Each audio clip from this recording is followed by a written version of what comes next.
საღამომშვიდობისა ეთერშია მოამბე 9 საათი ახალ ამბებს ჩემს კოლეგებთან ერთად მე ნიკა მუკბანიანი გაგაცნობთ. გამოშვებაში დღეს ნახავთ.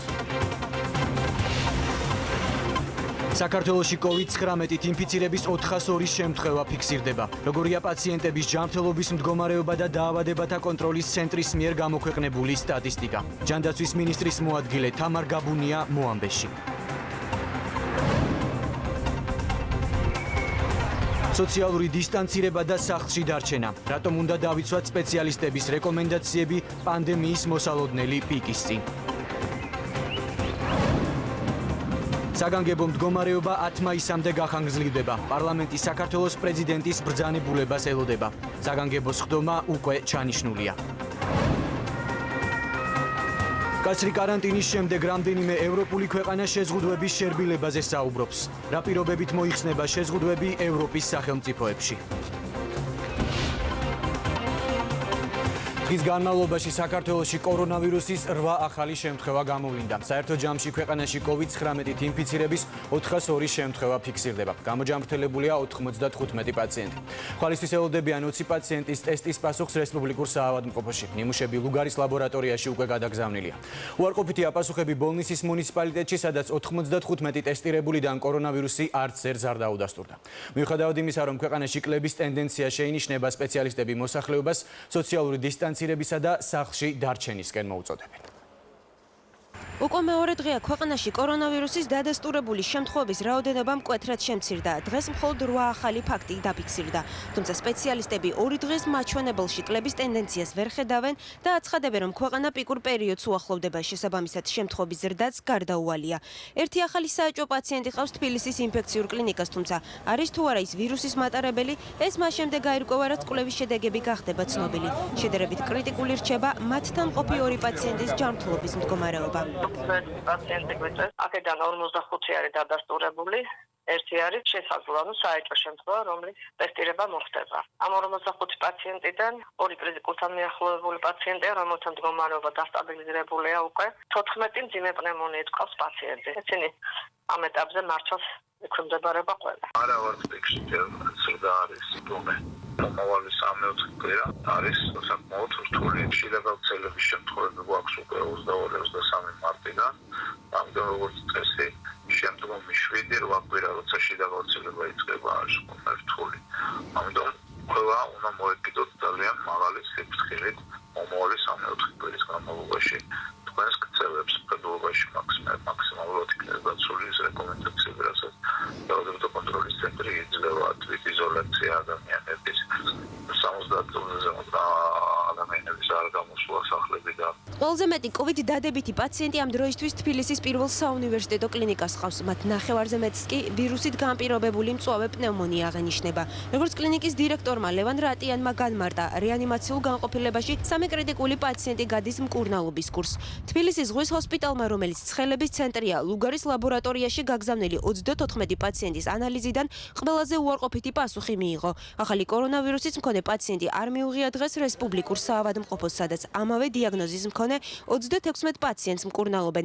მათი ჯანმრთელობის მდგომარეობა დამაკმაყოფილებელია, მართვით სუნთქვაზე ყოფნა არავის სჭირდება. ამ ეტაპზე არის 61 პაციენტი ჩვენ კლინიკაში, 36 პაციენტი არის დადასტურებული ინფექციით, მათი მდგომარეობა არის სტაბილური. ამ საღამოს ველოდებით 20 პაციენტის ტესტირების პასუხს. ყველა მათგანი ყოფება სპონტანურ სუნთქვაზე, ანუ სუნთქვის აპარატზე არც ერთი არ არის. ყველა მათგანის მდგომარეობა არის დამაკმაყოფილებელი, რამოდენიმე მათგანს აღინიშნება პნევმონია. რეანიმაციულ განყოფილებაში ყავს 9 პაციენტი, აქედან 7 ყავს ხელოვნურ ვენტილაციაზე, მათ შორის 3-ის მდგომარეობა არის კრიტიკული, 53 პაციენტს აქვს დადასტურებული COVID ინფიცირებული შემთხვევით განპირობებული მწვავე პნევმონია, ყავს 2 მოზარდი, 3 მოზარდი, მათი მდგომარეობა ამ ეტაპზე სტაბილურია. გრძელდება COVID-19-ის ახალი შემთხვევების გამოვლენა ეგრეთ წოდებულ ქობულეთის კლასტერში. ინფიცირების მორიგი შემთხვევა დაფიქსირდა ბათუმში. პაციენტი 65 წლის ქალია, რომელიც აჭარის ჯანდაცვის მინისტრის მოადგილის განცხადებით მე-10 დღეა იზოლაციაში იმყოფებოდა და მის ოჯახის წევრებს ვირუსი არ აქვთ. პაციენტის მდგომარეობა მსუბუქი სიმძიმისაა. დღეს გამოვლენილი ფაქტი ქობულეთის კლასტერთან დაკავშირებული 34 შემთხვევაა. 3 გამოჯანმრთელებული პაციენტი გაეწერა დღეს ქუთაისის ინფექციური საავადმყოფოდან. მათგან ერთი მცირეწლოვანი ბავშვია. ამ დროისთვის კლინიკაში COVID-19-ის დიაგნოზით 22 პაციენტი განაგრძობს მკურნალობას. მათგან ერთ ხვალგაწერენ. კორონავირუსისთვის დამახასიათებელი სიმპტომებით ახალი პაციენტები არ მიუღიათ საჩხერის სამედიცინო ცენტრში. კლინიკაში COVID-19-ის დიაგნოზით ერთი პაციენტია მოთავსებული და მისი ჯანმრთელობის მდგომარეობა დამაკმაყოფილებელია. ბოლნისში გამოკვლეულ 95 პირს ლაბორატორიული კვლევის შედეგებით კორონავირუსი არ დაუდგინდა. აღნიშნული პირები უკვე დადასტურებული შემთხვევის კონტაქტში მყოფი პირები იყვნენ. ახალი პაციენტები არ ყავთ არც მარნეულში. ამ დროისათვის ჯო ჰოსპიტალსის კლინიკაში საეჭვო სიმპტომებით 4 პირი მკურნალობს. მათ ნიმუშებს ლუგარის ლაბორატორიაში დღეს გააგზავნიან. ბოლო 3 დღეა მარნეულში COVID-19 არც ერთი ფაქტი არ დადასტურებულა. ამასთან ერთად მინდა გითხრათ, რომ ჩვენ უკვე 2 შემთხვევის გარდა ყველა შემთხვევების თვითიზოლაციის დრო დასრულდა და აღნიშნული ადამიანები უკვე მოხსნილები არიან თვითიზოლაციიდან. ქონდა 4 დადასტურებული შემთხვევა ბოლნისში. ეს იყო სამედიცინო კლასტერიდან, ოჯახებიდან, საიდანაც ინფექცია დადასტურებული იყო და გაგრძელდა ოჯახის ერთ წევრთან და ექთანთან და ასევე სავანეთის ოჯახურ კლასტერთან, ასევე 2 პიროვნებასთან, რომლებიც იყვნენ თვითიზოლაციაში. 16 პირის ლაბორატორიული კვლევის შედეგს, რომლებიც იყვნენ სხვადასხვა ცხელების კლინიკებიდან, 16-ვეს პასუხი გახლავთ უარყოფითი, ანუ დღეს დადებითი შემთხვევა ჯერჯერობით ამ წუთის მდგომარეობით არ დაგვმატებია, თუმცა ჩვენ ველოდებით ქობულეთის კლასტერიდან დამატებითი ნიმუშების ტრანსპორტირებას და მათი ლაბორატორიული კვლევის შედეგები უფრო ხვალ დილისთვის იქნება ცნობილი. ამას დაემატება საკარანტინე სივრცეებიდან ტრანსპორტირებული ნიმუშები.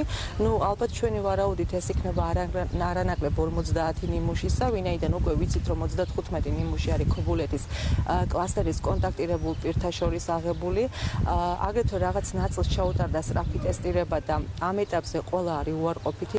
კარანტინია გამოცხადებული მარტყოფის ღვთაების მამათა მონასტერში. 8 სასულიერო პირი თვითიზოლაციაში იმყოფება. ქვემო ქართლის გუბერნატორის ინფორმაციით, სასულიერო პირების გადასვლა თვითიზოლაციაში მას შემდეგ გახდა აუცილებელი, რაც 11 აპრილს ერთ-ერთ მოძღვართან აღსარებაზე მისულ ქალს 2 დღის შემდეგ COVID-19 დაუდასტურდა. ამ ეტაპზე სასულიერო პირებს რაიმე სიმპტომები არ აღენიშნებათ. პრევენციულად არიან თვითიზოლაციაში, რაიმე სიმპტომი ჩემი ინფორმაციით არ დასტურდება და თუ კი რამე იქნება საჭიროება, ბუნებრივია იქ გამკაცრდება ზომებიც და კონტროლიც. მთელი ქვეყნის მასშტაბით მოწყობილ საკარანტინო სივრცეებში მყოფი პირების რაოდენობა პერიოდულად იცვლება. ბოლო მონაცემებით კი მათი რიცხვი 4800 აღწევს. სტაციონალური მეთვალყურეობის ქვეშ კი 503 პირი იმყოფება. როგორია COVID-19-ის გავრცელების მაჩვენებელი ასაკობრივი და გენდერული ნიშნით 26 თებერვლიდან დღემდე. შესაბამისი კვლევის შედეგები დაავადებათა კონტროლის ეროვნულმა ცენტრმა გამოაქვეყნა. რა ტენდენცია იკვეთება კვლევის მიხედვით და რომელ ასაკობრივ ჯგუფში ფიქსირდება COVID-19-ით ინფიცირების ყველაზე მეტი შემთხვევა. დეტალებს ახლა თამუნა ნადარეიშვილი გვეტყვის, რომელიც პირდაპირ ეთერში გვერდება. თამუნა, გისმენთ. 402 შემთხვევა და 95 გამოჯანმრთელებული. ასეთია საქართველოში COVID-19-ის გავრცელების სტატისტიკა. 26 თებერვლიდან, როდესაც პირველი დაინფიცირების შემთხვევა დადასტურდა, დღემდე ვირუსის გავრცელების ნახტომისებური ზრდა არ ყოფილა და შემთხვევების რაოდენობა ზომიერად იზრდებოდა. ახალი შემთხვევების მაქსიმალური რაოდენობა 34 დაინფიცირება 16 აპრილს დაფიქსირდა, თუმცა მას შემდეგ სტატისტიკა მიკლო და დღეს მხოლოდ 8 ახალი შემთხვევა დადასტურდა. თუმცა, როგორც უკვე სიუჟეტშიც მოისმინეთ, დაავადებათა კონტროლის ცენტრში პროგნოზებს არ ცვლიან და პიკს აპრილის მეორე ნახევარსა და მაისის დასაწყისში ელოდებიან. ამავე დროს ცენტრში ამბობენ, რომ თუ სოციალური დისტანციისა და სახლში დარჩენის რეკომენდაციები შესრულდება, პიკური პერიოდის გადალახვა ზომიერი მატების პირობებში იქნება შესაძლებელი. ამასთანავე აღსანიშნავია, რომ 19 აპრილის მონაცემებით სულ COVID-19-ზე 7611 ადამიანი გაიტესტა. დაავადებათა კონტროლის ეროვნული ცენტრის გრაფიკაზეც ჩანს, რომ ყოველდღიურად 200-დან 400-მდე ტესტი ტარდება. რაც შეეხება დაავადებულთა ასაკს, ცენტრის სტატისტიკის თანახმად საქართველოში ინფიცირება ყველაზე დიდი წილი 22% 15-დან 29 წლამდე ასაკის პირებზე მოდის. დაინფიცირებულების სიხშირით მეორე ადგილზეა 50-დან 59 წლამდე ასაკის ადამიანების ჯგუფი. შემდეგ კი 30-დან 39 წლამდე ასაკის კატეგორია. დაბალია და 3%-მდე აღწევს 4 წლამდე ბავშვების დაინფიცირების მაჩვენებელი. 4%-ს არ აღემატება 5-დან 14 წლამდე ბავშვების დაავადების შემთხვევები. მართალია დაბალია 70-დან 80 წლამდე ასაკის პირთა დაინფიცირების მონაცემები, თუმცა ლეტალობის 4-ვე შემთხვევა, რომელიც ქვეყანაში დაფიქსირდა, სწორედ ამ ასაკობრივ კატეგორიაზე მოდის. კიდევ ერთი სტატისტიკა, რომელსაც დაავადებათა კონტროლის ეროვნული ცენტრი აქვეყნებს, ინფიცირებულთა სქესის მიხედვით განაწილება. საინტერესოა, რომ ამ ეტაპზე COVID-19-ით დაინფიცირებულთა შორის კაცებისა და ქალების პროცენტული განაწილება ზუსტად 50-50-ზეა. მადლობა თამუნა, დაავადებათა კონტროლის ეროვნული ცენტრის კვლევის დეტალები თამუნა ნადარეიშვილმა გაგვაცნო. სპეციალისტების რეკომენდაცია უცვლელია. მთავარი იარაღი უხილავი მტრის წინააღმდეგ სოციალური დისტანცირებაა, როგორც დახურულ, ისე ღია სივრცეში. უფრო მკაცრია მოთხოვნა რისკ ჯგუფებისა და ასაკოვანი ადამიანებისთვის. ექიმები მათ სახლიდან გამოსვლას სეირნობის მიზნითაც არ ურჩევენ. წინააღმდეგ შემთხვევაში მედიკოსების თქმით ვითარება შესაძლოა არასასურველი სცენარით წარიმართოს. მოსახლეობის ნაწილი მიანიშნებს, რომ მუდმივად სახლში ყოფნა სხვადასხვა დაავადებების პროვოცირებას ახდენს, მათ შორის არის D ვიტამინის ნაკლებობაც. სპეციალისტების რჩევით ამ შემთხვევაში მთავარი შესაბამისი მედიკამენტების ასევე რძის პროდუქტებისა და ხილის მიღება. პირველი მოწოდება, რომელიც ჩვენი ქვეყნის მოსახლეობას აკისრია, ეს არის, რომ დაარჩეს სახლში. დარჩით სახლში უკეთვაზე მეტია სპეციალისტები მოსახლეობას ამ მოწოდებით მიმართავენ, თუმცა მოსახლეობის ნაწილში ჩნდება შეკითხვა. მუდმივად სახლში ყოფნა სხვა დაავადებების პროვოცირებას ხომ არ შეუწყობს ხელს, მაგალითად ისეთის, როგორიც ორგანიზმში D ვიტამინის ნაკლებობა. სპეციალისტები თანხმდებიან, რომ გარეთ გასვლაზე უარის თქმა ფსიქოლოგიურად რთულია, თუმცა მთავარი რისკების გათვალისწინებაა, რომელი უფრო საშიშია კორონავირუსი თუ ორგანიზმში D ვიტამინის ნაკლებობა. ამ შეკითხვაზე სპეციალისტების პასუხი ცალსახაა, სახლში დარჩენა ალტერნატივა არ აქვს. სუფთა ჰაერზე ყოფნა ყველაზე საჭირო მაინც ბავშვებისთვის არის, ამიტომ ექიმები მშობლებს რეკომენდაციებით მიმართავენ და ურჩევენ სახლი ხშირად გაანიავონ და შვილები მხოლოდ ისეთ ადგილზე ასეირნონ, სადაც სხვა ადამიანები არ იმყოფებიან და ფიზიკური დისტანციისა და პირადი ჰიგიენის დაცვა შესაძლებელია. მოგეხსენებათ, რომ ნამდვილად არ არის იოლი იზოლაციაში ყოფნა, არც უფროსი ადამიანისთვის, არც ბავშვისთვის, თუმცა ეს არის აუცილებელი და ის ერთადერთი პირობა, რომელიც დღეს ჩვენ გვაქვს იმისთვის, რომ ვებრძოლოთ ამ ინფექციას. ამიტომ ლოზუნგი დარჩით სახლში ძალაშია, გამომდინარე იქიდან, რომ ეს არის საუკეთესო თავდაცვა, არა მარტო ჩვენთვის, არამედ ჩვენი შვილებისთვის. ხალხმრავალ ადგილებში გაყვანას, რა თქმა უნდა, რისკები აქვს და უნდა გაიყვანონ ისეთ ადგილას, სადაც ბავშვებს არ ექნებათ კონტაქტი სხვა ადამიანებთან, თორემ მართლაც სრული გამოკეტვა გარკვეულად ცუდ შედეგებს გამოიღებს. სპეციალისტების რეკომენდაციები კიდევ უფრო მკაცრია ასაკოვან ადამიანებთან დაკავშირებით, მათ სახლიდან გასვლა სეირნობის მიზნითაც არ ურჩევენ. დღეს მოამბემ კადრები თბილისის სხვადასხვა ადგილზე იყო კადრებიდანაც კარგად ჩანს, რომ რეკრეაციულ ზონებში მოსახლეობის სიმცირე არ შეიმჩნევა. მიუხედავად იმისა, რომ ჩაკეტილი ყოფნა ძალიან რთულია, ხანდაზმული ადამიანები ალბათ მაინც ჯობია თუ ავწონ-დავწონით რისკს და სარგებელს. ხანდაზმული ადამიანები მაინც უნდა დარჩნენ სახლში, მიუხედავად იმისა, რომ გასაგებია, ამას გარკვეული უარყოფითი შედეგები შეიძლება მოუყვეს, მაგრამ მათთვის იმდენად საშიშია ეს ვირუსი, რომ გარეთ გასვლას არანაირად არ ურჩევთ. მოსახლეობას ფიზიკური დისტანციის დაცვას კიდევ ერთხელ შეახსენებს დაავადებათა კონტროლის ცენტრი. სპეციალისტები განმარტავენ, რომ ამ დღეებში ინფიცირებულთა სიმცირე სიმშვიდის საშუალებას არ გვაძლევს და უახლოეს დღეებში COVID-19-ით ინფიცირებულების ზრდაა მოსალოდნელი. ამიტომ ყველა მოქალაქეს ისევ მოუწოდებენ დარჩნენ სახლში და დაიცვან ფიზიკური დისტანცია. დისტანციის დაცვა აუცილებელია იმ შემთხვევაშიც, თუ ისინი ღია სივრცეში იმყოფებიან. ვიცით, ვხედავთ ჩვენს გარშემო, რომ ადამიანები აგრძელებენ თავშეყრას. დიდი მადლობა მათ, ვინც ამას არ აკეთებს და თავს იკავებს თავისთავად. საკმაოდ რთულია სადღესასწაულო დღეებში, არ შეიკრიბოდა, ვთქვათ, არ ნახო ოჯახი, ახლობლები და ძალიან დიდი მადლობა მათ ამისთვის. შესაბამისად, აი ამის შედეგს ჩვენ დაახლოებით ვნახავთ ამ ორ კვირაში. როდესაც ჩვენ ვთქვათ, მივეცით ადამიანების უფლება სეირნობის უკვე, მათ დაიწყეს ჯგუფებად სეირნობა და რამოდენიმე ადამიანი ერთად შეიკრიბა და ასე გაიგეს ღია სივრცეში სეირნობა. რა თქმა უნდა, ეს არ არის სწორი. ღია სივრცეში სეირნობა, როდესაც ხარ მარტო ან ბავშვთან ერთად, ან ოჯახის ერთ წევრთან ერთად და იცავ დისტანციას სხვა მოსეირნეებთან ერთად, ეს დასაშვებია, მაგრამ როდესაც სეირნობ მეგობრებთან ერთად, სხვა ოჯახებთან ერთად, რა თქმა უნდა, ეს დაუშვებელია და ეს ასევე ეხება ღია სივრცეში სეირნობასაც.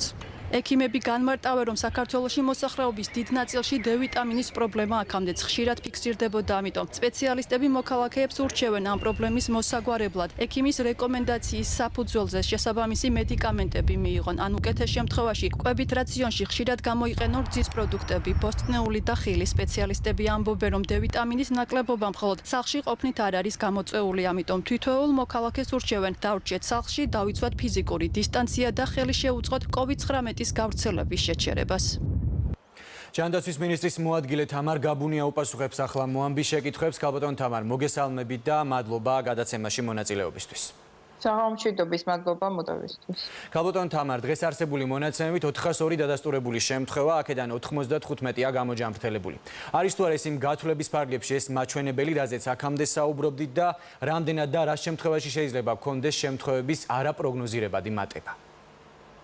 ეს მაჩვენებელი 402 შემთხვევა ჯერ კიდევ საბედნიეროდ რჩება იმ კეთილსაიმედო პროგნოზის ფარგლებში, რომელზედაც ჩვენ მოდელირების დროს საუბრობდით და მუშაობდით, თუმცა რა თქმა უნდა, გეომეტრიული პროგრესიის ზრდის რისკები კვლავაც რჩება. ჩვენ ამგვარი ტენდენციის შენარჩუნების შესაძლებლობა მოგვცა სწორედ იმ სოციალური დისტანცირების ღონისძიებებმა, რაც ქვეყანამ განახორციელა დღემდე, რაშიც ჩვენ დღესაც ვრჩებით და ამდენად დღეს არის ძალიან მნიშვნელოვანი ის, რომ მაქსიმალურად მივყვეთ ამ წესებს, არც ერთი წუთით არ მოვადუნოთ ყურადღება და სიმკაცრე ამ ღონისძიებების განხორციელების თვალსაზრისით, რათა შევინარჩუნოთ ამგვარი ტენდენცია ეპიდემიის ეტაპობრივი და ნელი განვითარების და თავიდან ავიცილოთ ის პიკი, რომლითაც ყველას ძალიან გვეშინია იმ მიზეზებიდან გამომდინარე, რომ პიკმა და ძალიან სწრაფმა ზრდამ შეიძლება უბრალოდ გამოიწვიოს ბლოკირება სისტემური და პასუხის გაცემა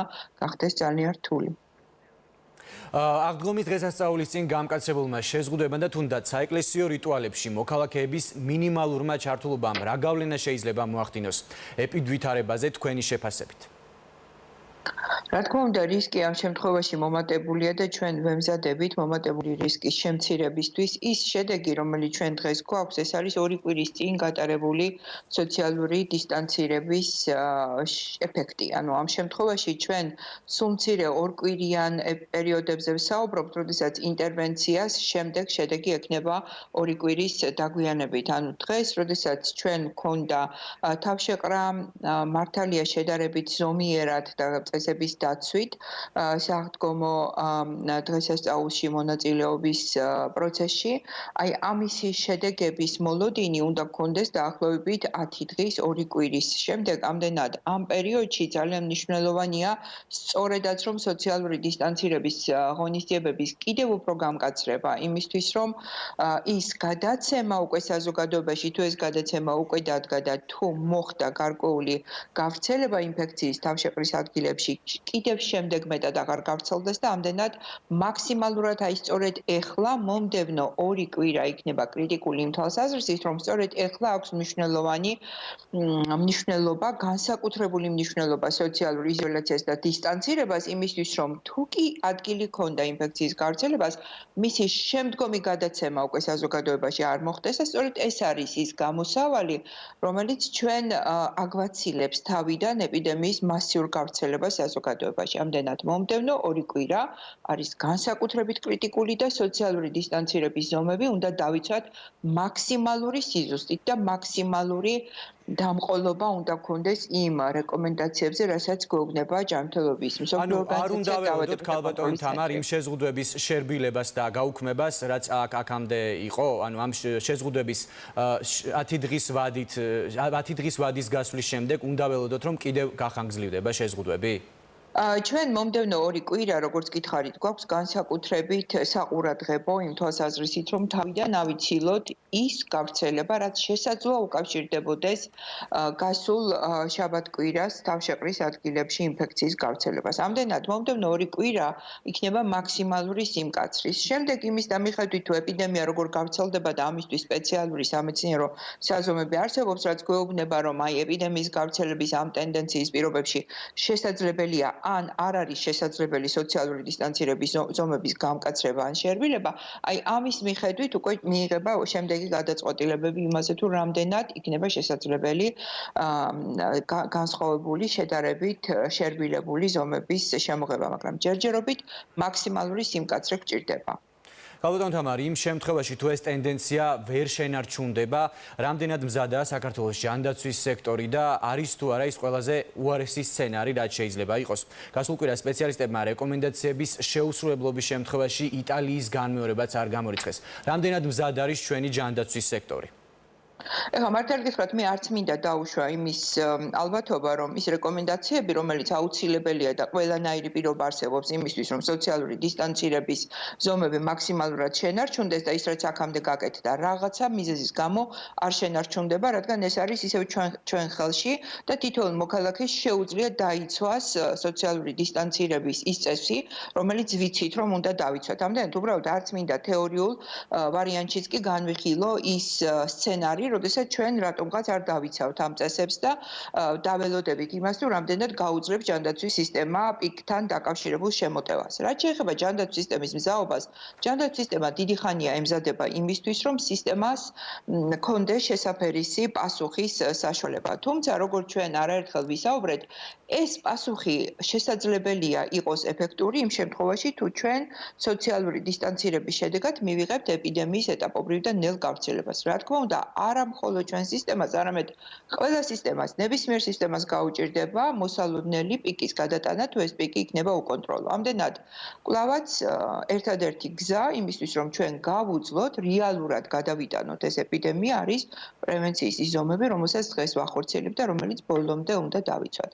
მზაობის თვალსაზრისით, რა თქმა უნდა, მობილიზებულია პირველადი ჯანდაცვა, მობილიზებულია ჰოსპიტალური ქსელი და დღეს უკვე 24 საავადმყოფო, როგორც კოვიდის და ცხელების კლინიკა, ისე არის იდენტიფიცირებული, ასევე 16 საავადმყოფო რაიონულ დონეზე სრულად მობილიზებულია ცხელების მქონე პაციენტების მისაღებად, ისევე როგორც ბევრი სხვა დიდი კლინიკა, ვისაც პრეტრიაჟისთვის. თუმცა გალბატონ თამარ, იყო საუბარი იმასთან დაკავშირებით, რომ რეგიონებში კლინიკების საავადმყოფები არ არიან შესაბამისად მზად. გარკვეულ რეგიონებში დიმიტრი ხუნდაძეც საუბრობდა ამასთან დაკავშირებით.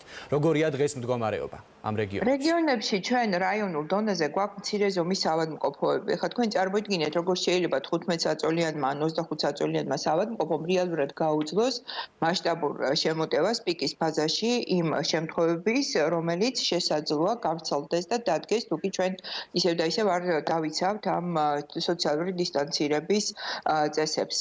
იმ რაიონულ ცენტრებში, სადაც ორი საავადმყოფოა, ერთი საავადმყოფო გადაკეთა ცხელების კლინიკად, რომელიც მხოლოდ ცხელებიან პაციენტებს მიიღებს, თუმცა არის ბევრი რაიონული ცენტრი, სადაც ერთადერთი საავადმყოფოა და ეს ერთადერთი საავადმყოფო კვლავაც საჭიროა იმისთვის, რომ მოსახლეობას აქვს სხვადასხვა სომატური პრობლემა, რომელსაც სამედიცინო ჩარევა ჭირდება და ამ საავადმყოფოებმა უნდა გააგრძელონ ფუნქციონირება ჩვეულებრივ რეჟიმში.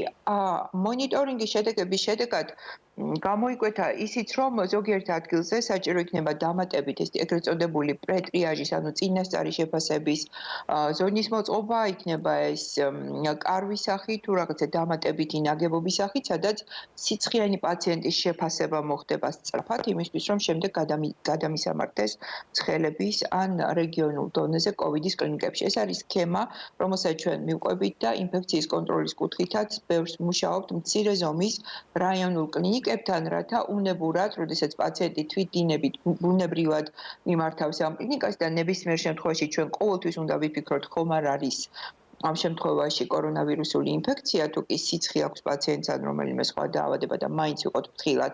ამდენად ინფექციის კუთხით მზაობაზე ბევრს მუშაობთ და ეს პროცესი გაგრძელდება, რა თქმა უნდა. გალბატონ თამარ, რომელ რეგიონშია დღეს ყველაზე რთული ვითარება? გულისხმობ როგორც ინფიცირებულთა რაოდენობას, ასევე კავშირების დადგენის თვალსაზრისით.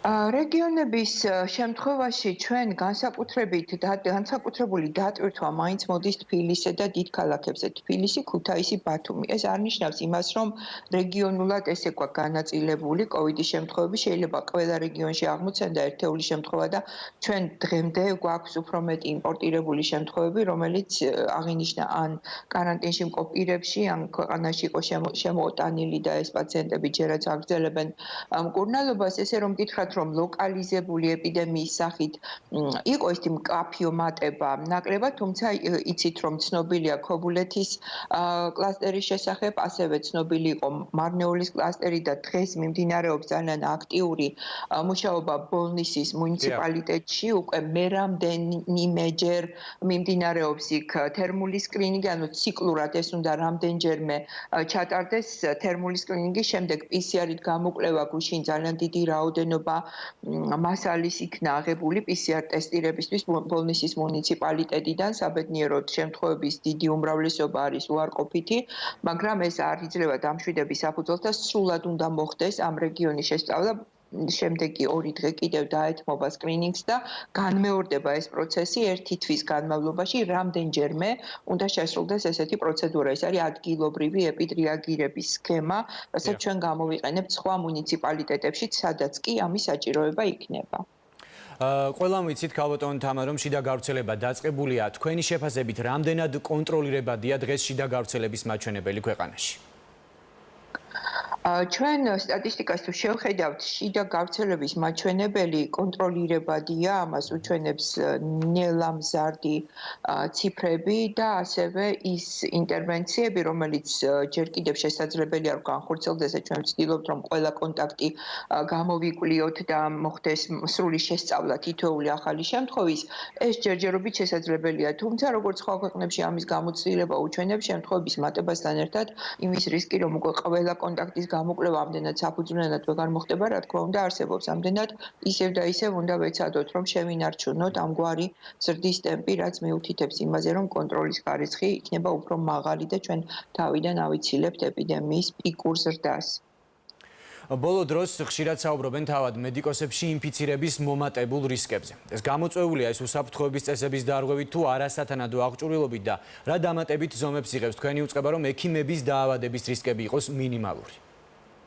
სამედიცინო პერსონალი ამ შემთხვევაში არის ყველაზე მაღალი რისკის ქვეშ და ჩვენი მთავარი აქცენტი და ყურადღება არის სწორედ მიმართული იქამდე, რომ პირველ რიგში სამედიცინო პერსონალს ჰქონდეს ყველა ის საჭირო აღჭურვა, რაც არის მოწოდებული თავდაცვისთვის და ეს დღეს ქვეყანაში საკმარისი რაოდენობით არსებობს. ძალიან ბევრი უწყება სახელმწიფო სამთავრობო უწყება ჩაერთო იმ პროცესში, რომ დროულად ჩამოსულიყო მარაგები ქვეყანაში და საბედნიეროდ დღეს მოხერხდა საკმარისი მარაგების მობილიზება და სამინისტრო ანაწილებს ამ მარაგებს ცენტრალიზებულად პირველ რიგში იმ კლინიკებში, ვინც მონაწილეობს ამ პროცესში და ასევე სხვა კლინიკებში შეძლების დაგვარად გარკვეული მარაგები ამ კლინიკებს თავადაც ჰქონდათ. მეორე ეს არის უკვე პირადი დაცვის საშუალებების სწორი გამოყენება. რა თქმა უნდა, ყველა სამედიცინო პერსონალი ინფორმირებულია, ტრენინგი გავლილი აქვს და იცის, როგორ უნდა მოხდეს სწორად ამ აღჭურვილობის გამოყენება, თუმცა დატვირთული რეჟიმის, დაძაბულობის, გადაღლილობის და ბევრი სხვა ფაქტორის გათვალისწინებით შეიძლება მაინც გარკვეულ მომენტში იქნას დაშვებული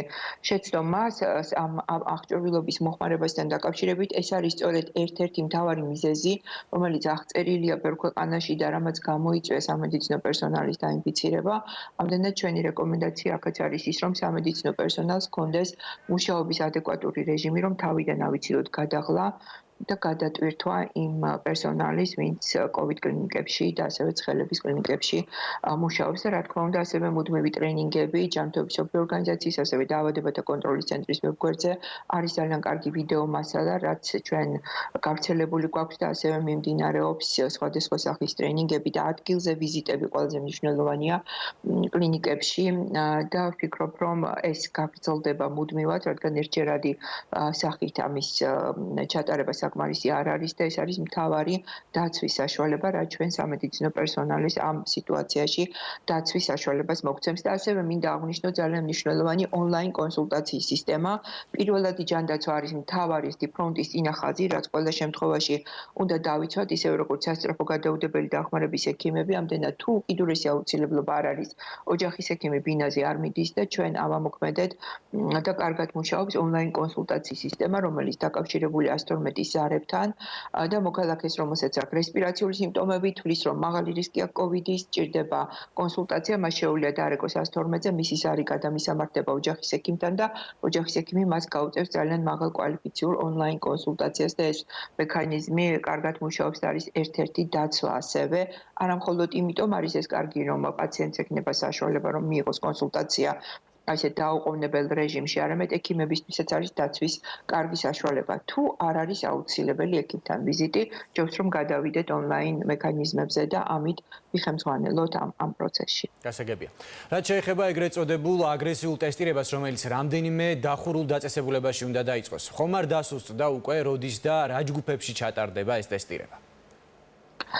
ტესტირების შესაძლებლობები ჩვენ დღეს გვაქვს ბევრად უფრო მეტი, ვიდრე 2 კვირის წინ თუნდაც გქონდა. ჩამოვიდა ის ტესტები, რომელსაც ველოდით. PCR ტესტების მარაგი შეივსო და ასევე ფართოვდება ლაბორატორიული ქსელი.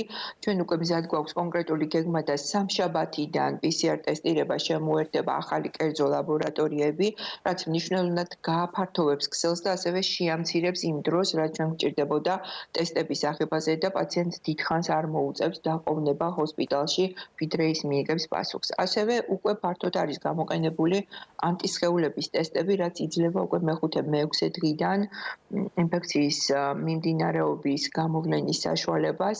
ამ ტესტებსაც ივიყენებთ უკვე ცხელების კლინიკებში, ასევე COVID კლინიკებში, სამედიცინო პერსონალის ტესტირება დავიწყეთ, ასევე თავდაცვის სამსახურებში გამოვიყენეთ ანტისხეულ ტესტები, ასევე სწრაფი ანტიგენ ტესტები და პირველი სამიზნე ჯგუფი მაინც არის სამედიცინო პერსონალი. სასწრაფო გადაუდებელი დახმარების სამსახურში დავიწყეთ ეხლა ტესტირება, დაახლოებით 4500 თანამშრომელია იმ სამსახურში დასაქმებული და პირველი 1000 პაციენტი, 1000 ექიმი და სხვა სამედიცინო პერსონალი გაივლის ტესტირებას აი ამ დღეებში კვირის ბოლომდე.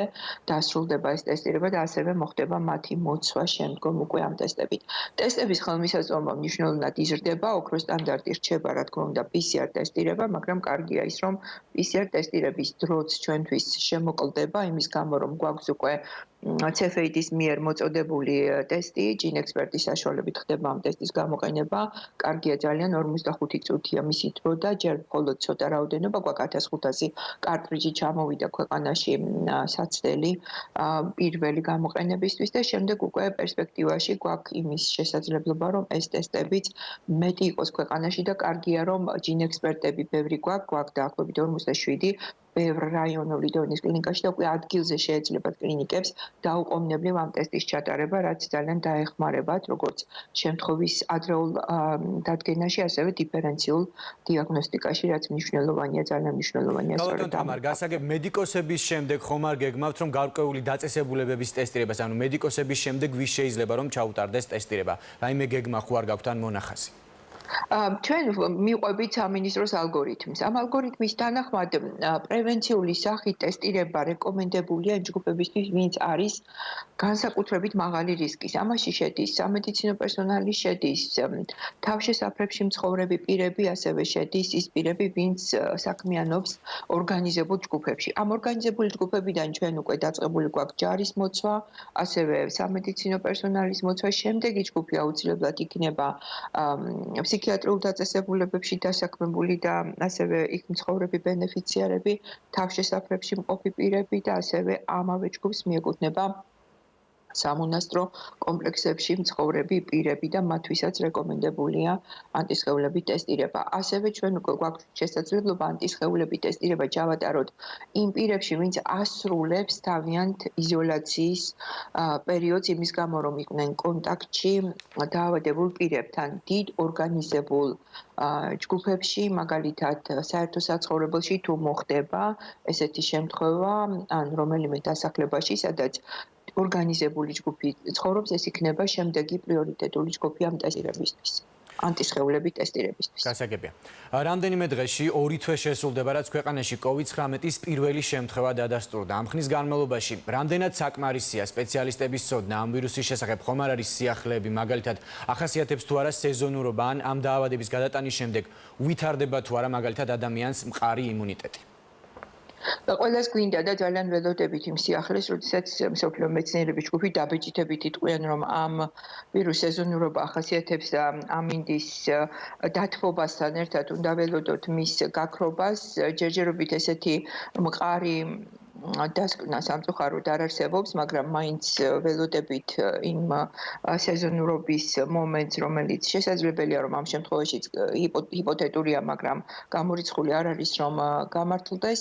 რაც შეეხება სიახლეებს და იმას, თუ რამდენად მიყვება ქართული სამედიცინო საზოგადოება COVID-თან დაკავშირებულ სიახლეებს, აქ ძალიან კარგი მზაობა არსებობს და მაღალი პროფესიონალიზმი ზოგადად ამ სფეროში. ამდენად კლინიკური ჯგუფი, ვინც ხელმძღვანელობს კლინიკური პრაქტიკის გაიდლაინის შემუშავებას და ასევე იმ რეკომენდაციებს გასცემს სამედიცინო პერსონალისთვის, არის ძალიან მაღალ კვალიფიციური და ყოველდღიურად ჩართულია ჯანმრთელობის მსოფლიო ორგანიზაციასთან მიმდინარე კონსულტაციებში. ჩვენ ველოდებით ასევე ქვეყნის შეერთებას, ეგრეთ წოდებულ სოლიდარობის კვლევასთან, რომელსაც ჯანმრთელობის მსოფლიო ორგანიზაცია ხელმძღვანელობს ევროპის რეგიონის ქვეყნებისთვის, რაც მოგცემს შესაძლებლობას 4 ექსპერიმენტული მიმდინარეობა COVID-ის საწინააღმდეგო მკურნალობის გახდეს მარტივად ხელმისაწვდომი ჩვენი პაციენტებისთვისაც, თუმცა დღესაც ყველა შესაძლებლობა, რომელიც რომელიმე ქვეყანა მიცის და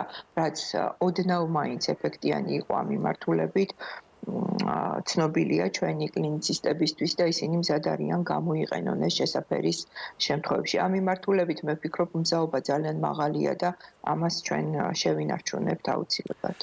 და ბოლოს, როცა პიკის შესახებ არ გვაქვს ზუსტი ინფორმაცია და არ იციან ადამიანებმა რამდენ ხან მოუწევთ თვითიზოლაციის დაცვა.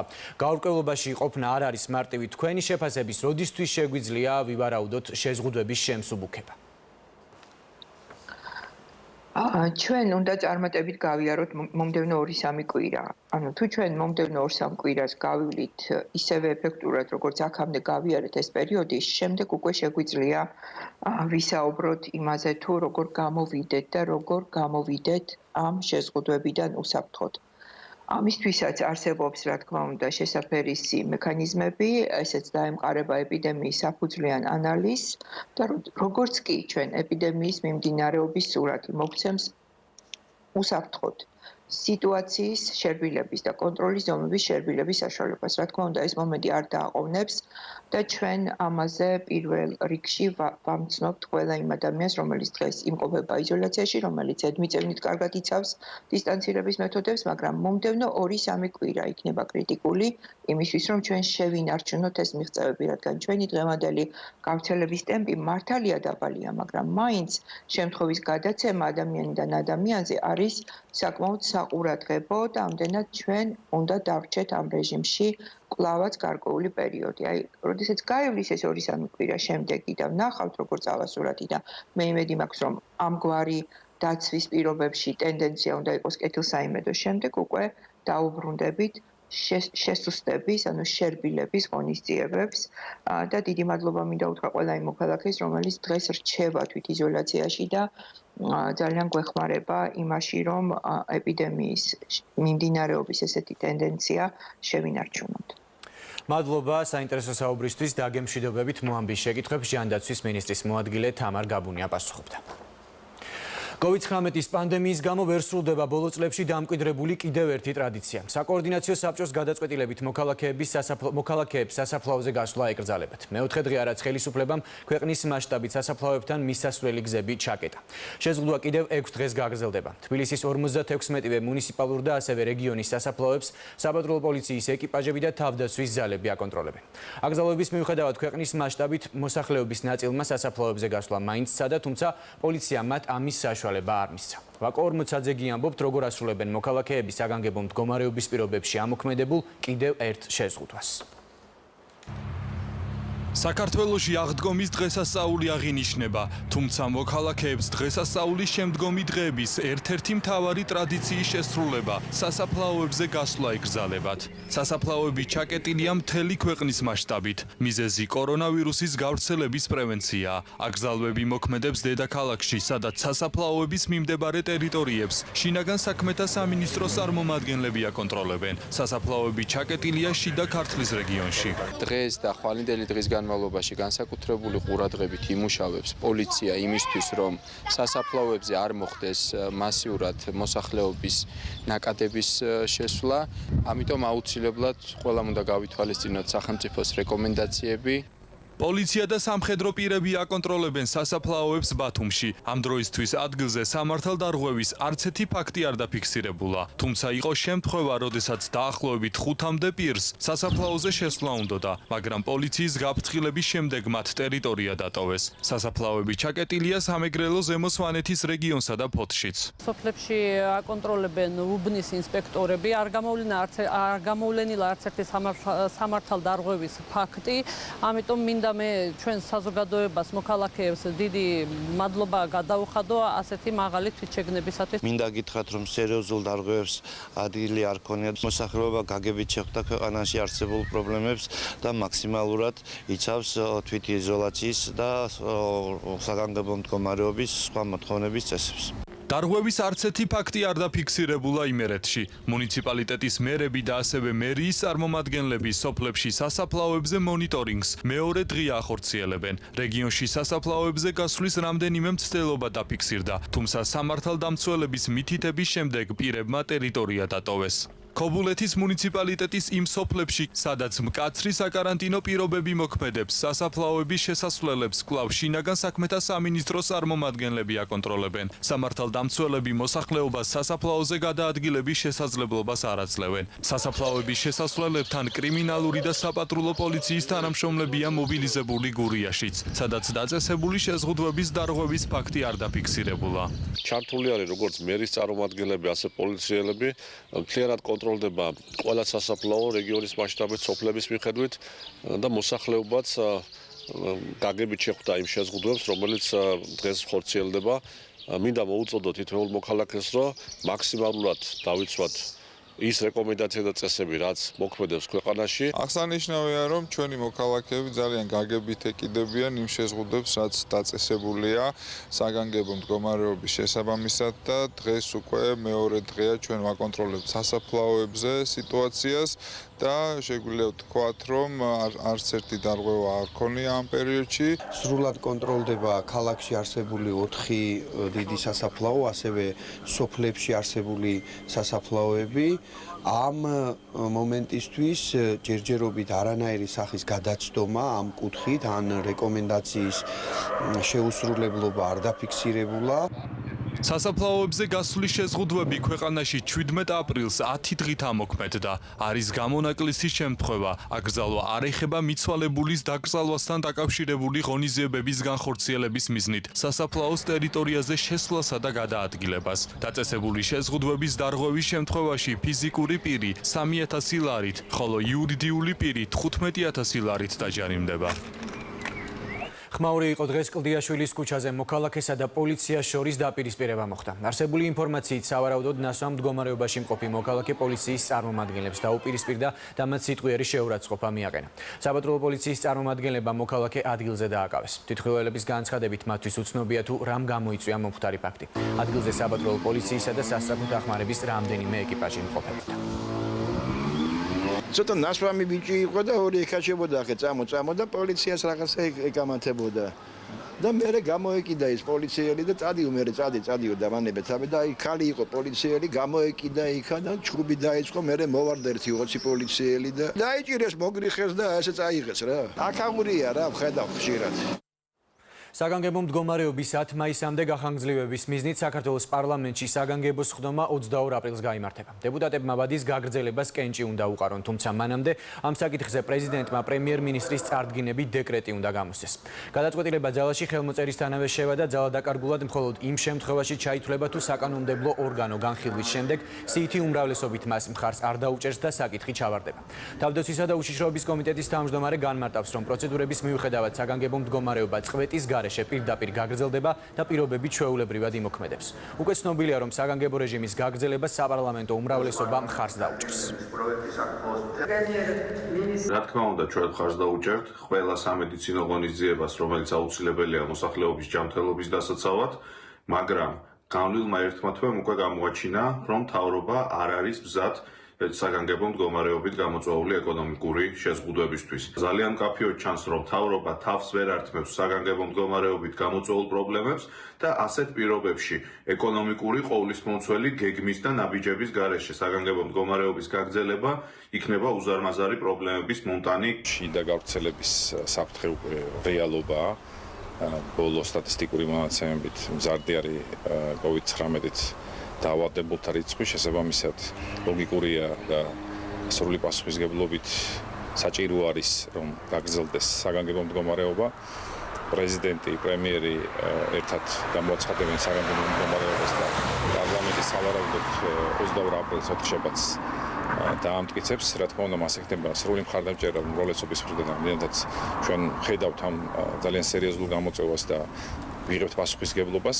არ ეგონოს რომ ვიღაცას რომ აქამდე მოქმედი საგანგებო მდგომარეობა რაღაც წვეტას განიცდის, არა, როგორც პრეზიდენტი და პრემიერი ხელს მოაწერენ ამ ბრძანებას, ის დაუყოვნებლივ ძალაში შედის. გახანგრძლივდება თუ არა მსუბუქი ავტომობილებით გადაადგილების აკრძალვა. საკითხზე პრემიერ-მინისტრის ხელმძღვანელობით მოქმედი უწყებათა შორის საკოორდინაციო საბჭო ხვალიმსჯელებს. აკრძალვა ძალაშია 21 აპრილის ჩათვლით. ხვალ მოქალაქეებისთვის მსუბუქი ავტომანქანებით მოძრაობა ნებადართული არ არის. მთავრობის ადმინისტრაცია მოუწოდებს მოსახლეობას გაითვალისწინოს აკრძალვის მოქმედების ვადები, რათა თავიდან იყოს აცილებული კანონის დარღვევა და ამგვარი ქმედებისთვის დაწესებული ჯარიმები. ევროკომისიის პრეზიდენტი ურსულა ფონ დერ ლაიენი საქართველოს მთავრობის ნაბიჯებს COVID-19-ის გლობალურ პანდემიასთან გამკლავების და ეკონომიკური პოლიტიკის კუთხით მაღალ შეფასებას აძლევს. ევროკომისიის პრეზიდენტმა საკუთარი პოზიცია საქართველოს პრემიერთან გამართული ვიდეო კონფერენციისას დააფიქსირა. პრემიერის პრესსამსახურის ინფორმაციით საუბარი შეეხო პანდემიასთან ბრძოლის კუთხით გატარებულ ღონისძიებებს და იმ ერთობლივ მოქმედებებს, რომელსაც ევროკავშირი და საქართველო ამ მიმართულებით ახორციელებენ. გიორგი გახარიამ ევროკავშირს საქართველოსთვის გაწეული მნიშვნელოვანი ფინანსური დახმარებისთვის მადლობა გადაუხადა. ევროკომისიის პრეზიდენტმა კი თქვა, რომ ევროკომისია მზად არის მომავალშიც განაგრძოს საქართველოს მხარდაჭერა როგორც ექსპერტულ დონეზე, ასევე ფინანსური კუთხით. ვიდეო კონფერენციისას პრემიერმა ასევე დეტალურად ისაუბრა საქართველოს ოკუპირებულ ტერიტორიებზე არსებულ მძიმე მდგომარეობაზე და განაცხადა, რომ მაშინ, როდესაც მსოფლიო პანდემიას ებრძვის, საოკუპაციო ძალები ეგრეთ წოდებულ ბორდერიზაციის პროცესს განაგრძობენ. შესაბამისად, ისე როგორც არასდროს მნიშვნელოვანია ევროპის მხარდაჭერა და სოლიდარობა. ევროკომისიის პრეზიდენტმა საქართველოს ტერიტორიული მთლიანობისა და სუვერენიტეტისადმი ევროკავშირის მტკიცე მხარდაჭერა დაადასტურა. ევროკომისიის პრეზიდენტის მხრიდან მაღალი შეფასება დაიმსახურა საქართველოს ხელისუფლების ძალისხმევამ, მათ შორის საარჩევნო პროცესთან დაკავშირებით. ვიდეო კონფერენციისას მხარეებმა ასევე ისაუბრეს ასოცირების დღის წესრიგის იმპლემენტაციაზე. ბუნებრივია საუბარი შეეხო იმ ერთობლივ ძალისხმევას, რომელსაც ევროკავშირი საქართველოსთან ერთად ახორციელებს პანდემიასთან ბრძოლის კუთხით. ევროკომისიის პრეზიდენტმა აღნიშნა, რომ ევროკავშირი და საქართველო არიან ძალიან ახლო მეგობრები. პრემიერ-მინისტრმა ძალიან ვრცლად ისაუბრა იმ ზომების შესახებ, რაც მიღებულია საქართველოში პანდემიასთან ბრძოლის კუთხით, რასაც მოყვა ევროკომისიის პრეზიდენტის ძალიან მაღალი შეფასება. მისი მხრიდან აღინიშნა, რომ ევროკომისია მომავალშიც მზად არის, რომ გააგრძელოს თანამშრომლობა ექსპერტულ დონეზე მხარდაჭერა და ასევე ის მნიშვნელოვანი ფინანსური მხარდაჭერა, რომელიც დღემდე ხორციელდებოდა ევროკავშირის მხრიდან. საუბარი შეეხო ასევე ოკუპირებულ ტერიტორიებზე არსებულ სიტუაციას. პრემიერმა დეტალურად აცნობა ევროკომისიის პრეზიდენტს იქ არსებული სიტუაცია, რომ ამ დროს, როდესაც მთელი მსოფლიო ებრძვის პანდემიას, საოკუპაციო ძალები ახორციელებენ ეგრეთ წოდებულ ბორდერიზაციის პროცესს. ევროპული ქვეყნების ნაწილის შეზღუდვების შერბილებას იწყებს. დღეიდან გერმანიაში პატარა მაღაზიები გაიხსნება, ასევე სწავლას განაახლებს დამამთავრებელი კლასები. პარალელურად მთავრობა მოსახლეობას ინფექციის მეორე ტალღის თავიდან ასაცილებლად წესების მკაცრად დაცვისკენ მოუწოდებს. ასევე დღეიდან პოლონეთსა და ნორვეგიაში გაიხსნება პარკები, საბავშვო ბაღები და სკოლები. ესპანეთში კი მომავალი კვირიდან ბავშვებს მცირე ხნით გარეთ გასვლის უფლებას მისცემენ. ევროპაში ინფიცირებულთა რაოდენობის კლების პარალელურად COVID-19-ით ინფიცირების შემთხვევები მცირდება ამერიკის შეერთებულ შტატებშიც, თუმცა შტატებში შეზღუდვების მოხსნის კონკრეტულ თარიღს ჯერ მაინც ვერ ასახელებენ. ევროპასა და ამერიკაში კლების ტენდენციის პარალელურად ახალი კორონავირუსით ინფიცირებულთა რაოდენობა მკვეთრად იზრდება რუსეთსა და თურქეთში. 86,300-ზე მეტი ინფიცირებული თურქეთში. ქვეყანაში COVID-19-ის ეპიდემია იმაზე სწრაფი ტემპით ვრცელდება ვიდრე სხვაგან. სწორედ თურქეთზე მოდის ინფიცირებულთა ყველაზე მეტი ოდენობა ამერიკისა და ევროპის შემდეგ. ამ მონაცემებით მან ჩინეთსაც კი გადაუსწრო. 127 გარდაცვლილი და ინფიცირების 4000-მდე ახალი შემთხვევა მხოლოდ გასული დღე-ღამის განმავლობაში. ამ დროისთვის განკურნებული მხოლოდ 12000-მდეა. ვირუსმა საერთო ჯამში უკვე 2017 ადამიანი იმსხვერპლა. დღეს სტამბოლში პრეზიდენტმა რეჯეფ თაიფ ერდოღანმა 2686 საწოლზე გათვლილი ჰოსპიტალი გახსნა, რომელიც კორონავირუსით ინფიცირებულ პაციენტებს მოემსახურება. ერდოღანი დარწმუნებულია, რომ ქვეყანა ამ გამოწვევას იმაზე უკეთ უმკლავდება, ვიდრე საერთაშორისო ორგანიზაციები. მაისის ბოლომდე თურქეთში 5000-მდე მართვითი სუნთქვის აპარატს დაამზადებენ. თურქეთი თავის ძალას ავლენს იმ დროს, როდესაც საერთაშორისო ორგანიზაციები თავიანთ მნიშვნელობას კარგავენ. ვიდრე მსოფლიო ამ სირთულეების პირისპირაა, თურქეთმა წარმატებულად დაძლია სასუნთქი სისტემების პრობლემა. ვითარება კვლავ რთულია რუსეთში, სადაც გასული 24 საათის განმავლობაში 44 ადამიანი გარდაიცვალა და 4268 ახალი შემთხვევა გამოვლინდა. თუმცა პრეზიდენტ ვლადიმერ პუტინის განცხადებით, ქვეყანას ჯერ პანდემიის პიკისთვის არ მიუღწევია.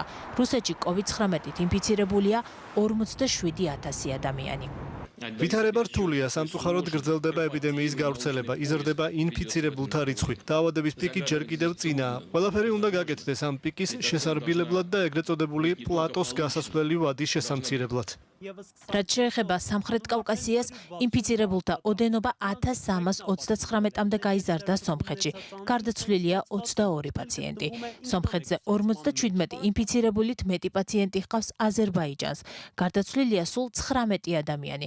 ქვეყანაში საკარანტინო ზომების დარღვევისთვის 1 აპრილიდან დღემდე სამართალდამცველებმა 125500 ადამიანი დააჯარიმეს. 40000 საჭარბებს გარდაცვლილთა რიცხვი შეერთებულ შტატებში, 760.000-მდე ადამიანი დაინფიცირებულია. ერთ დღეში გამოვლინდა 25000 ახალი შემთხვევა და გარდაიცვალა 2009 პაციენტი. გავრცელება და ლეტალური შემთხვევები დაღმავალ ფაზაში გადავიდა ნიუ-იორკის შტატში, თუმცა გუბერნატორი ენდრიუ კუომო აცხადებს, რომ ბრძოლა ჯერ მოგებული არ არის. ცხოვრების ნორმალურ რიტმს კიდევ დიდი ხანი ვერ დაუბრუნდება საფრანგეთი. პრემიერ-მინისტრ ედუარდ ფილიპის განცხადებით, 11 მაისის შემდეგ ქვეყანა ეპიდემიასთან ბრძოლის ახალ ეტაპზე გადავა და ახალ რეგულაციებს შემოიღებს. სავალდებულო გახდება ნიღბის ტარება საზოგადოებრივ ტრანსპორტში. ქვეყანას 20000-მდე გარდაცვლილი და 153000-მდე ინფიცირებული ჰყავს. უსაფრთხოების ზომები, სოციალური დისტანცია, სწრაფი ტესტირება და ვირუსის მატარებელ პირთა იზოლაცია. ეს ის მნიშვნელოვანი ელემენტებია, რომლებიც კარანტინის რეჟიმის გაუქმების გეგმაშია გაწერილი. მას 2 კვირაში წარმოადგენს. ეს კი ესპანეთია, სადაც ვირუსისგან გარდაცვლილ ექიმს აპლოდისმენტებით მიაგებენ პატივს. ესპანეთში უკვე რამდენიმე დღეა მსხვერპლის რიცხვის შემცირებას განაგრძობს, თუმცა ის მაინც მაღალი რჩება.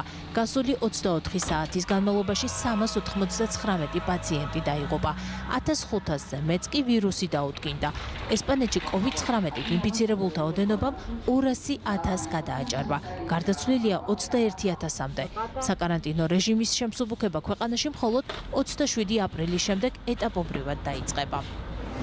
COVID-19-ით ინფიცირების შემთხვევებმა იკლო იტალიაში. ჯანდაცვის სამინისტროს ინფორმაციით, გასული 24 საათის განმავლობაში გამოვლენილია ინფიცირების 3000 ახალი შემთხვევა. განახევრებულია მსხვერპლის რიცხვიც და 433 შეადგენს. ქვეყანას 180000-მდე ინფიცირებული და 24000-მდე გარდაცვლილი ჰყავს. იტალიის პრემიერ-მინისტრი ჯუზეპე კონტე აცხადებს, რომ კორონავირუსის დროს ევროპამ იტალია მარტო დატოვა. ძალიან ბევრ სურს სამსახურში დაბრუნება, თუმცა ეშინიათ. თვეზე მეტი ხნის განმავლობაში სახლში ჩაკეტვა ძალიან დეპრესიულია მათთვის, ვინც მუშაობს და აქტიური ცხოვრებით ცხოვრობს. ჩვენ ხმელთაშუა ზღვის ხალხი ვართ. ფიზიკური კონტაქტი, ერთმანეთთან ჩახუტება გვჭირდება. ეს ძალიან გვენატრება. ვირუსის გავრცელებიდან დღემდე დიდი ბრიტანეთის საავადმყოფოებში COVID-19-ით 16000-ზე მეტი ადამიანი დაიღუპა. დაინფიცირებულთა რაოდენობა კი 122000 საჭარბებს. გაერთიანებული სამეფოს პრემიერ-მინისტრი შიშობს, რომ საკარანტინო ზომების შემსუბუქებას შესაძლოა კორონავირუსის მეორე ტალღა მოჰყვეს. ქვეყნის ჯანდაცვის უწყება იმ პირებს, რომელთაც კორონავირუსი უკვე დაამარცხეს, სთხოვს გაიღონ სისხლის პლაზმა. სოციალური დისტანციის გარეშე ვირუსის მეორე ტალღის საშიშროებაზე საუბრობს გერმანიის კანცლერი ანგელა მერკელიც. აღსანიშნავია, რომ ქვეყანაში დღეიდან პატარა მაღაზიები და სკოლები გაიხსნა. გერმანიაში COVID-19 155,000-ზე მეტ ადამიანს აქვს, მათგან 4,600 გარდაიცვალა. როგორ იმოქმედებს გერმანიაში შეზღუდვების შემსუბუქება, ეს ორ კვირაში გამოჩნდება. ჩვენ უნდა შევინარჩუნოთ სიფრთხილე და დისციპლინა. ავსტრალიაში, კერძოდ კი სიდნეიში 3 სანაპირო უკვე გაიხსნა. ინფიცირების შემთხვევათა შემცირებასთან ერთად მთავრობა ეტაპობრივად საკარანტინო ზომების შემსუბუქებას იწყებს. ქვეყანაში სულ 6,500-მდე ინფიცირებული და 67 გარდაცვლილია აღრიცხული. უმისამართო გასროლას თბილისში შუახნის ქალი ემსხვერპლა. მის ვაჟა-ფშაველას გამზირზე საკუთარ სახლში იმყოფებოდა, რა დროსაც ფანჯრის შუშა ჩაიმსხვრა და ტყვია მოხვდა. ქალი ადგილზე დაიღუპა. მომხდარზე დაკავებულია შინაგან საქმეთა სამინისტროს თანამშრომელი. გამოძიების ოფიციალური ვერსიით ის ნასვამ მდგომარეობაში იმყოფებოდა და აივნიდან რამდენჯერმე უმისამართოდ გაისროლა. დაკავებულის საცხოვრებელი ბინის ჩხრეკისას ამოღებულია გასროლილი ტყვიის მასრები და ცეცხლსასროლი იარაღი. გამოძიება მას გაუფრთხილებლობით სიცოცხლის მოსპობას ედავება. პირი, რომელმაც ნუცუბიძის ქუჩის 26 ნომერში ცეცხლსასროლი იარაღიდან უმისამართოდ გაისროლა, შინაგან საქმეთა სამინისტროს თანამშრომელი იყო. სწორედ ამის გათვალისწინებით საწყისივე ეტაპიდან საქმეს პროკურატურა იძიებს, სადაც აცხადებენ, რომ საგამოძიებო უწყების თანამშრომელი ნასვამ მდგომარეობაში აივნიდან ისროდა. ქალი, რომელიც ბრმა ტყვიას ემსხვერპლა, დაახლოებით 9 კილომეტრის დაშორებით ვაჟა-ფშაველას გამზირზე საკუთარ ბინაში იმყოფებოდა. დადგინდა, რომ ნასვამ მდგომარეობაში ყოფნა სგ-მ საკუთარი საცხოვრებელი ბინის აივნიდან განახორციელა უმისამართო გასროლა. გასროლილი ტყვია თავის არეში მოხვდა მიმდებარე კორპუსში მცხოვრებ თლას. საცხოვრებელ კორპუსში, სადაც დაკავებული ცხოვრობდა, მეზობლებმა რამდენიმე გასროლის ხმა გაიგეს. ყვებიან, რომ ინტენსიური სროლის ხმა იყო და მიმდებარე ტერიტორიაზე მის გაგებას ყველა შეძლებდა. ეს იყო დაახლოებით 4 გასროლა თუ არ ვწდები, პირველი 4 გასროლა. იყო ახლო ტერიტორიიდან, ანუ ხმით 4 გასროლის შემდეგ იყო კიდევ რამოდენიმე გასროლა. ხმა გავიგონეთ დაახლოებით 9 საათისთვის. გავედი გარეთ, მაგრამ ვერაფერ ვერ დავინახე, ანუ აივანზე გავედი და ვერაფერ ვერ დავინახე. ვაჟა-ფშაველას გამზირზე მცხოვრები ქალი ადგილზე გარდაიცვალა. ტყვიამ ფანჯრის მინა ჩაამსხვრია და ქალს თავის არეში მოხვდა. ახლობლები იხსენებენ, რომ შემთხვევა საკომენდანტო საათის დაწყებამდე ცოტა ხნით ადრე მოხდა. სახლში იყვნენ ოჯახის სხვა წევრებიც. დაკავებულის მეზობლების გარდა გასროლის ხმა კარგად გაიგეს გარდაცვლილის მეზობლებმაც. დაახლოებით 8 საათი 9:30 იქნებოდა, რომ გავიგეს სროლის ხმა და იმის მერე მესმოდა მამაკაცის ყვირილის ხმა. ისეთი ასოციაცია მქონდა, რომ ვაჟას მხრიდან, აქეთ მხრიდან გავიგე. გარდაიცვალა, ბრმა ტყვია მოხდა თამუნას და ესეთი საზარელი ამბავი მოხდა რა. სამწუხარო გაგიჟებულიებას უყოლა რა. შემთხვევის შემდეგ მთელი ღამის განმავლობაში საგამოძიებო მოქმედებები მიმდინარეობდა. ბრალდებულის საცხოვრებელი ბინის ჩხრეკისას ამოიღეს გასროლილი ტყვიის მასრები და ცეცხლსასროლი იარაღი, ასევე მოხდა ნიმუშების აღება. გარდასრულებულა არ ვიცი. შინაგან საქმეთა სამინისტროს თანამშრომელი, რომელიც უწყების ინფორმაციით გასროლის დროს ნასვამ მდგომარეობაში იმყოფებოდა 116 მუხლით. გაუფრთხილებლობით სიცოცხლის მოსპობის ბრალდებით არის დაკავებული. მუხლი ითვალისწინებს 6 თვიდან 2 წლამდე შინაპატიმრობას ან 2-დან 4 წლამდე თავისუფლების აღკვეთას. სარგებლობდა თუ არა ის იარაღის ქონის და ტარების უფლებით. ჰქონდა თუ არა კანონიერად ტყვიის მასრები. ამ კითხვებზე ჯერ პასუხი ოფიციალურად არ არის გაცემული. მოხდება თუ არა ბრალის დამძიმება ჯერ უცნობია. უწყებაში აცხადებენ, რომ გამოძიება გრძელდება. იმის გათვალისწინებით, რომ მუხლის შინაპატიმრობასაც ითვალისწინებს ახლა საინტერესოა, რა შუამდგომლობით მიმართავს პროკურატურა სასამართლოს. პროცესი სავარაუდოდ ხვალ ჩატარდება. ამის შესახებ ინფორმაცია ბრალის წარდგენის შემდეგ გახდება ცნობილი. საგანგებო სიტუაციების მართვის სამსახურმა და საბადრო პოლიციამ თბილისში მუხრანის ქუჩიდან მოსახლეობის ევაკუაცია მოახდინა. ტერიტორიაზე გაზის მილი დაზიანდა და ბუნებრივი აირის ძლიერი გაჟონვა დაფიქსირდა. მილის დაზიანება მანქანის შეჯახებამ გამოიწვია. შინაგან საქმეთა სამინისტროში განმარტავენ, რომ შესაბამისმა სამსახურებმა დროულად მოახერხეს მილის გადაკეტვა, თუმცა მოსახლეობის უსაფრთხოების მიზნით იქ მცხოვრებთა ევაკუაცია გადაწყდა. რაც შეეხება ავტომობილის მძღოლს, იგი ადგილიდან მიიმალა და მის დასაკავებლად ღონისძიებები მიმდინარეობს. ავარიის შედეგად სანზონის 6000-მდე აბონენტს გაზის მიწოდება შეწყვეტილი აქვს.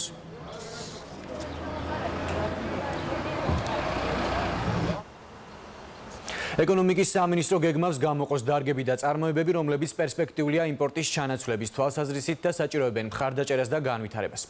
ეკონომიკის მინისტრის ნათია თურნავას ინფორმაციით კვლევაში ჩართულია საკონსულტაციო კომპანია გალტენ დაგარტი, რომლის წარმომადგენლებთან დღეს ვიდეო კონფერენცია გაიმართა. ნათია თურნავას შეფასებით საქართველოს აქვს პოტენციალი კონკურენტული წარმოება შექმნა სოფლის მეურნეობის გადამამუშავებელ სექტორში, კვების ინდუსტრიაში, ასევე სხვა სამრეწველო დარგებში, მათ შორის არის საშენ მასალათა წარმოების განვითარება, ელექტროტექნიკის წარმოება თუ წიაღისეულის გადამუშავება. საერთაშორისო სავალუტო ფონდი 2021 წელს საქართველოს ეკონომიკის 4%-იან ზრდას პროგნოზირებს. ინფორმაციას სააგენტო როიტერი ავრცელებს.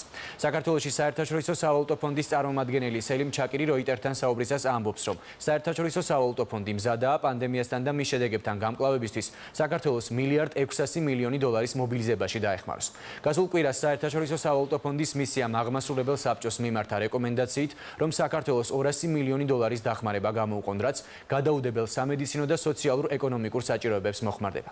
ჩეკირის თქმით, დამატებით $215 მილიონი გამოყოფა დაგეგმილია 2020 წლის მეოთხე კვარტალსა და მომავალი წლის აპრილშიც. როიტერთან ინტერვიუში ჩაკირმა საქართველოს მთავრობა ეკონომიკური შოკის შემსუბუქების მიზნით მიღებული ზომებისთვის შეაქო.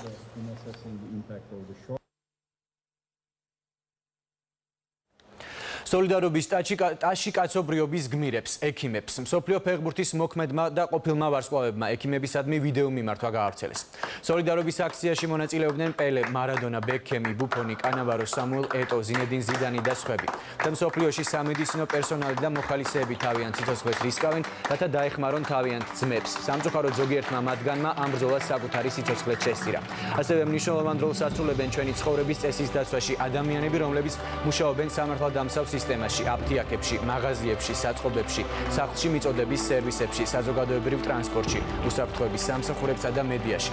ფეხბურთის დიდი ოჯახი მთელ მსოფლიოში მათ მადლობას უხდის და მხარდაჭერას უცხადებს, წერია მიმართვაში.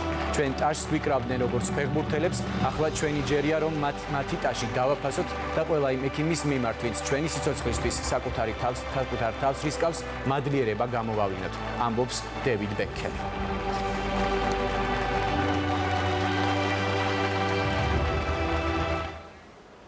ახლა კი ტრადიციულად ბოლოს სტატისტიკას გაგაცნობ. საქართველოში კორონავირუსის დადასტურებული შემთხვევა არის 402, აქედან გამოჯანმრთელებულია 95, გარდაცვლილია 4 ადამიანი, კარანტინის რეჟიმში იმყოფება 4782, სტაციონარში მეთვალყურეობის ქვეშ 503 ადამიანი.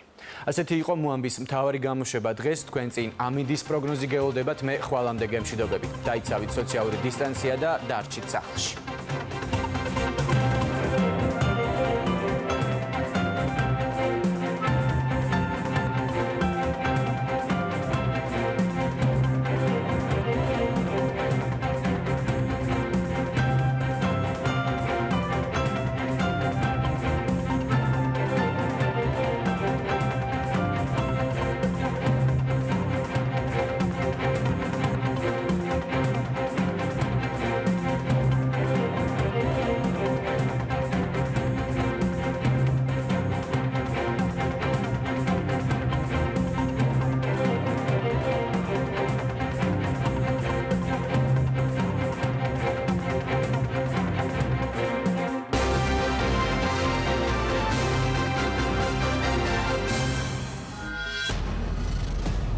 თქვენ გაქვთ უფლება იცოდეთ სიმართლე. მხოლოდ ნამდვილი. უწყვეტი საინფორმაციო